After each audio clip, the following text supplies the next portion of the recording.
cooling out, maxing, relaxing, all cool and all. Say, bitch, be cool. Be cool, honey. Say, bitch, be cool. Hey, cool, I'm dead. What makes me think I'm so cool? Cool is such a frequently used word in the world today, but where did the word cool come from?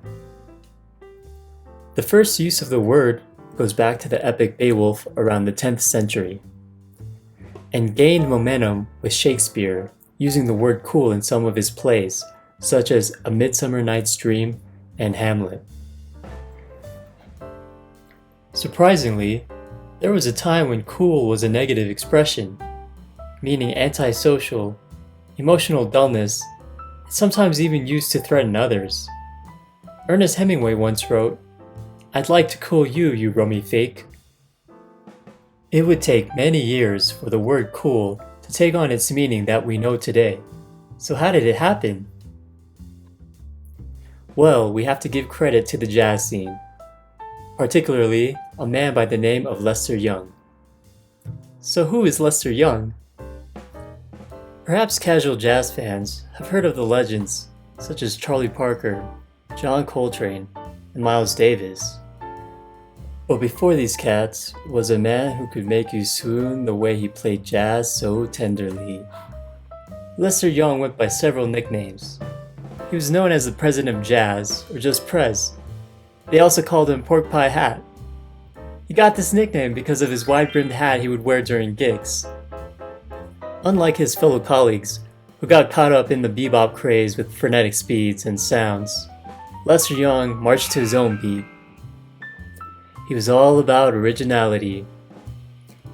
In one of his quotes, he says, "A man can only be a stylist if he makes up his mind not to copy anybody." Originality is the thing. You can have tone and technique and a lot of other things, but without originality, you ain't really nowhere. Gotta be original. He played lyrically and smooth. His style was like a cloud just floating above the rhythms. And the way he actually held the sax was unique in its own right. Instead of holding the sax vertically, he held it high and to the right at a 45-degree angle.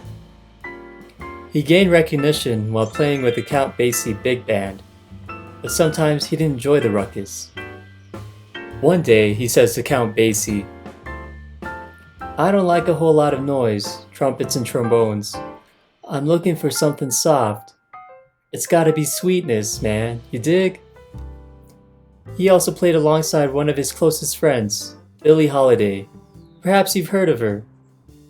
The duo would go on to make countless classics together. Just like his music, his words are full of creativity. Lester Young had a flair for language. His wordplay would lead to some common phrases we use today, such as, "you dig," as in you understand, "homeboy," as a way to refer to friends, "bread," as in money, "crib," as in referring to someone's house, and of course, the word cool. He would say, "I'm cool," or "that's cool," as a way to say that he was calm and relaxed. He also used the word to express elegant style. Cool would go mainstream in 1948 when the New Yorker reported, "The bebop people have a language of their own. Their expressions of approval include cool." From that point on, cool was no longer a word but a lifestyle. Cool was looking sharp and feeling fresh. Cool also influenced Hollywood movie actors and actresses. From Audrey Hepburn, a cachet cool with the beatnik persona, to James Dean, the rebel without a cause kind of cool. Everybody wanted to be cool. The thing is, being cool is not realizing that you are.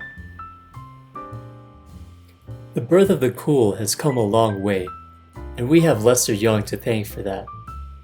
Whether he knew it or not, he would influence the English language indefinitely and change American culture forever. So let's give Lester Young his bread for such a hip word. He was cool before the word cool even meant cool. You dig?